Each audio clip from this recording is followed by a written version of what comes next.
Fala pessoal, hoje é o Café com Semi de número 164 e o tema é o perdão, né? Perdoar, atribuindo ignorância ou fraqueza. Eu queria muito que vocês meditassem sobre isso. Então o tema hoje é basicamente sobre o perdão e o título que eu escolhi é Perdoar, atribuindo ignorância ou fraqueza. A gente vive num ambiente absolutamente conflituoso, né? E isso é impressionante. Quase todo lugar que eu vou tem conflito. Às vezes um aluno, enfim, ou paciente, sei lá. Como as pessoas chegam, né? Como as pessoas, às vezes, se abrem relatando conflitos, né? Briga mesmo. E eu tenho essa sensação, não sei se vocês têm também, né? Aliás, vocês estão me vendo e ouvindo bem? Se tiver algum ruído, alguma coisa incomodando, avisem.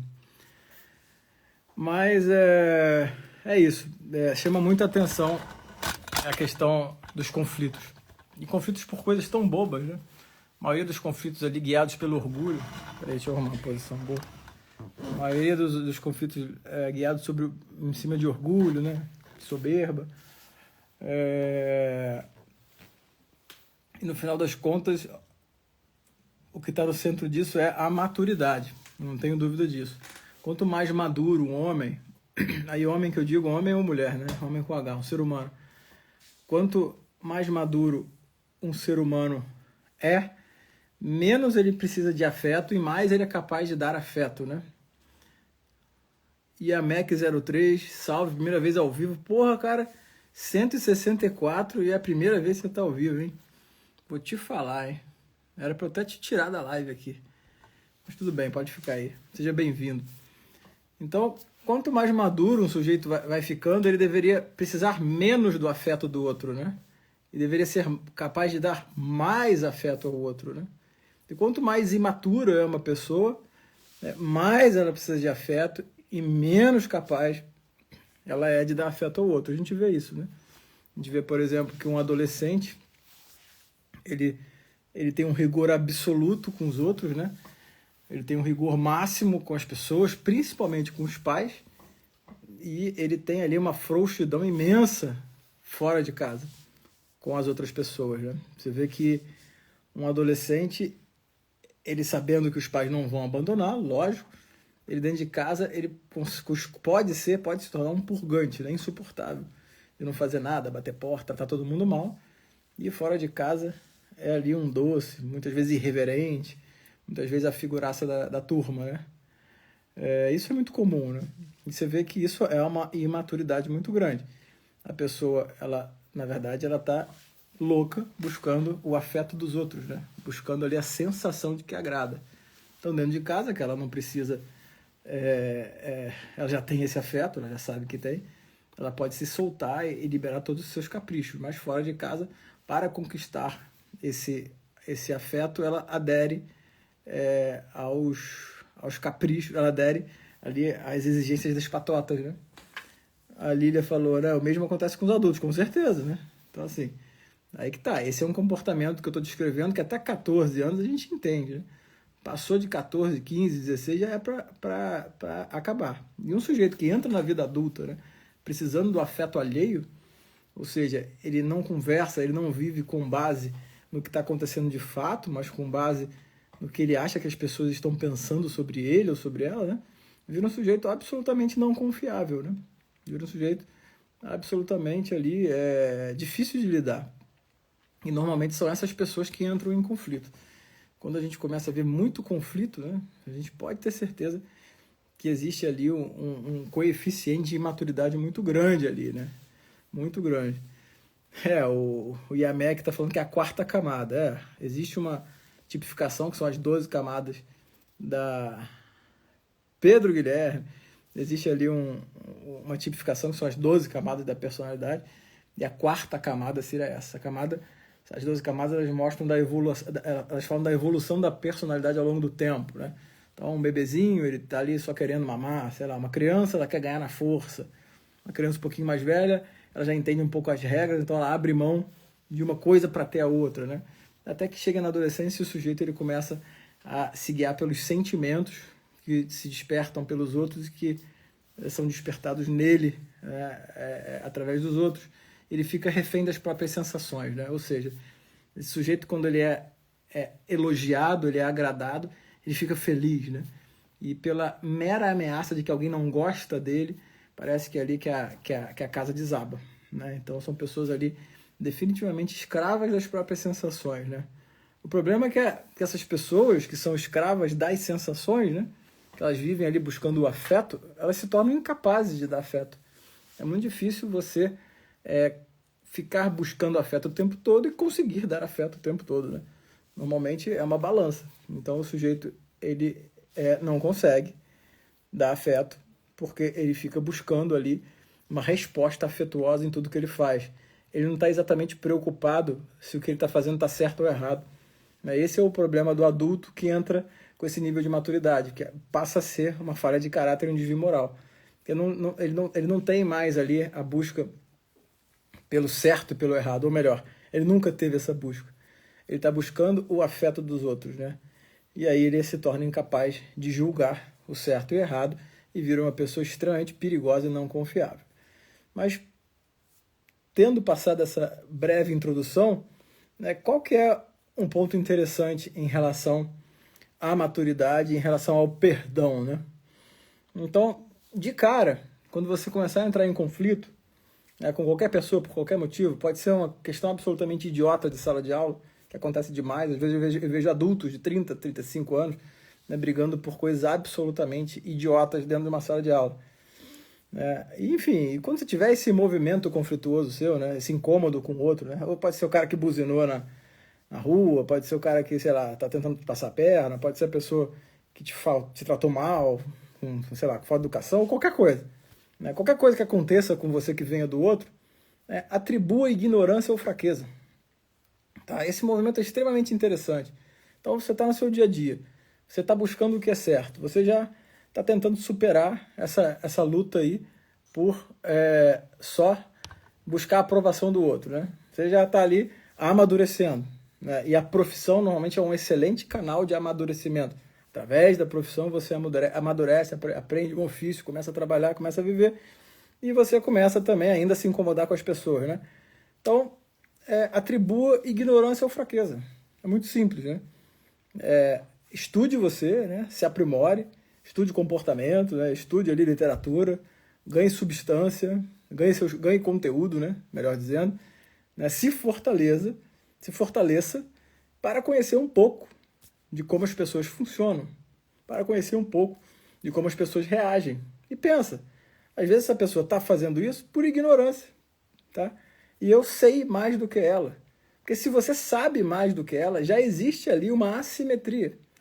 Às vezes a pessoa te acusa de um negócio, tá? Se você sabe que você não fez aquele negócio, por que você vai ficar incomodado, né? Pô, a pessoa está te acusando de um negócio que você sabe que você não fez, né? Coitada, é ignorante. É desequilibrada, entendeu? Enfim, ela não sabe o que está falando. Ou é fraca, né? Ou a pessoa vai lá te faz um mal porque às vezes ela nem está querendo te fazer aquilo, né?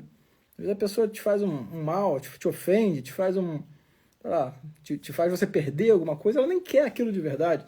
Ela sabe, inclusive, que fez aquele mal para você, né? Mas ela preferiu fazer aquele mal para você, né? Invertendo a ordem dos bens, pensando de que seria melhor fazer esse mal para você porque o bem que ela acha que vai receber disso é melhor, né? Por exemplo, num roubo, sei lá, ou numa calúnia, numa difamação, né?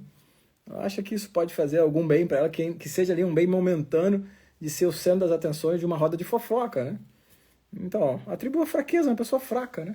Ou seja, ela não tem a virtude da força, da fortaleza. Ela não é capaz, né, de se comportar de forma íntegra, né, diante de uma situação banal, né? É uma pessoa fraca. Então, a fofoca, a maledicência, né? Perdoa atribuindo fraqueza, né? A pessoa fala mal de você, falou alguma coisa de você, dane-se, entendeu? Pessoa fraca. Coitada, tomara que ela se fortaleça um dia, né? E você não vai ficar ali remoendo aquilo, né, sem dormir. Então, pensa assim, poxa, é uma pessoa fraca, de repente ela nem queria fazer aquilo. Às vezes não queria mesmo, hein? Às vezes a pessoa vai falar mal de você, sei lá, ou inventa alguma coisa, com o único objetivo de, assim, ganhar, tirar uma risada de alguém, né? E aí vai usar o humor de uma forma inadequada, que é para te difamar, ou enfim, ou até mesmo falar uma calúnia sobre você, né? É uma pessoa fraca, né? Isso é fraqueza o nome disso. Olha o Túlio aí. Túlio emergencista, meu querido amigo, por quem eu torço e vibro muito e sempre acompanho aqui no Instagram. Então atribua fraqueza aos outros, entendeu? Ou ignorância, né? Uma pessoa não sabe o que está fazendo, coitado. Entendeu? Tem tanta gente ignorante, tem tanta gente que vive, né, em torno, igual um porco, né, só pensando em comer, em beber, em, sei lá, em transar, e fica ali naquela vida, né, sextou, segundou, uma vida pendular, né, diversão obsessiva, trabalho escravo, diversão obsessiva, trabalho escravo, né, como é que você vai cobrar de uma pessoa dessa, né, algum discernimento, entendeu?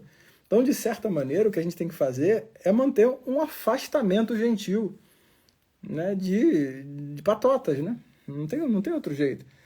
Tá? Se tem ali uma patota que, enfim, anda como um grupo, né, de pessoas que parecem que pensam a mesma coisa, exigem concordância plena, né? Vai dar, é o lugar onde mais dá problema, vocês sabem disso, né? São esses grupinhos ali de melhores amigos que vão dar os maiores sofrimentos e dramas. E aí uma vida adulta fica parecendo uma série, né, de televisão de adolescente de 14 anos, né? Isso é muito triste, porque não deixa de ser um declínio intelectual e emocional, né, dos grupos, né? E eu acho que a gente vive numa época de muito mais conflito do que vivia antes, né? Eu estou quase certo de que, pelo menos na bolha que eu vivo, né, eu vejo uns conflitos que são inacreditáveis, né? Briga, por exemplo, por grupo, né? Se a pessoa tá num grupo, quer trocar de grupo, uma confusão, né? Uma briga danada. E é isso, né? Na verdade, é ali uma confusão no campo emocional sem fim, né? Como lidar com a solidão nesse cenário? Olha, enfim, eu sugiro que você leia o livro do Sertilhão, A Vida Intelectual, né? A solidão é necessária, não tem jeito. A vida adulta ela é uma vida só, tá? Lamento te informar, né? A solidão ela faz parte, né? Todo sujeito, todo homem, repito, homem ou mulher, né, chega num nível da vida que ele sabe que algumas respostas só ele vai ser capaz de dar para as suas circunstâncias. Então, por mais que eu esteja aqui na minha casa, com a minha esposa, com 4 crianças, né, existe uma vida interior que é solitária, que não é capaz de ser discutida com ninguém, entendeu? Então, uma vida interior, né, viva, né, a vida interior assim dinâmica, ela não é reprodutível. Você não consegue chegar numa patota e contar. Toda conversa de patota é nivelada para baixo, né? Você pode ter certeza. E para se prender a atenção de uma patota, os assuntos eles precisam ser baixos, né? Isso aí é por definição, né? Com quem que você consegue, né, conversar profundamente, usar a palavra certa, e às vezes passar ali horas e horas e horas para chegar numa premissa sobre o que vai ser discutido depois, né? Isso é quase impossível. Inevitavelmente, numa patota, isso aí vai virar riso, vai virar deboche, né? Então você tem que escolher. Ou você vai ficar intoxicado num ambiente absolutamente pueril, né? Absolutamente infantilizado, pueril não, infantil, né? Escravo das sensações, ou, né, você vai dar um passo para trás, tratar todo mundo com gentileza, pescar quem são os seus amigos, né? Porque você vai ter vários amigos, isso é verdade. Às vezes as pessoas falam assim, amigos são pouquíssimos. Olha, eu não concordo muito com isso, que eu tenho muitos, tá? Tenho muitos mesmo, né? Então, amigos no Rio, amigos aqui no bar e tal. Mas você não precisa ficar ali imerso numa patota, né, e refém das sensações geradas ali no meio daquele grupo, né? Então, começa a se posicionar diante dos outros, né, atribuindo ignorância e fraqueza, ou fraqueza, entendeu? Porque ninguém ofende o outro assim de graça, sabe? Uma pessoa madura, normalmente, ela tem afeto para dar, ainda que com rigor, né? Então, claro que a gente também tem que discernir, né? Uma coisa é o rigor. Um professor, ele pode ser rigoroso, ele tem que ser rigoroso, né? Mas ele pode ser afetuoso da mesma maneira. Não é um afeto também patotesco, vamos dizer assim, né? É um afeto pertinente à posição, né? E uma pessoa que ela está, né, com fome de afeto, ela sempre vai achar que um sujeito maduro não dá afeto para ela, porque ela não é capaz, né? Porque o afeto que ela quer é uma confirmação de que ela é boa, né? Que ela é gente boa, né? Quantas pessoas são assim, né? Que elas exigem quase que sempre uma confirmação que o outro gosta dela. Então é o tipo da pessoa que vai conversar com você pensando assim, será que ele gosta ou não de mim, né? Ela não vai conversar com você pensando, será que enfim, no assunto em si, né? Será que o que a gente está fazendo é certo ou não é? Ou eu estou disposto que ele não goste de mim se ele estiver errado, entendeu? Então esse é o centro da coisa, né? Então, atenção, né, a isso. Quando você tiver sido ofendido por qualquer pessoa que seja, atribui ignorância ou fraqueza. Tá? Porque é bem provável que as pessoas que saiam agredindo, né, que elas sejam ignorantes e ou fracas mesmo. Tá? E uma boa parte delas não quer fazer aquilo, né? Acaba fazendo aquilo achando que estão certas por N razões, e são razões, né, baixas, né? Não são razões mais elevadas, porque se fossem assim não fariam. Beleza, galera?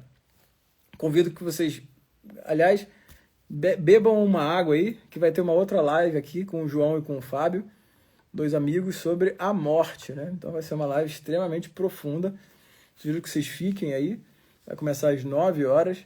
O João e o Fábio são cirurgiões, então eles precisam de um clínico, né, para conversar com eles, senão o papo vai se degringolar só para essas conversas de quem corta as pessoas, opera e fica colocando as coisas no lugar, né?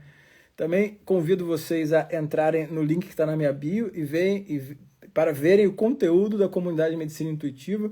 A gente tem quase 1000 membros e quem se inscrever, né, agora vai ter um acesso ali especial ao GMI TV, que é um canal de streaming que nós estamos criando.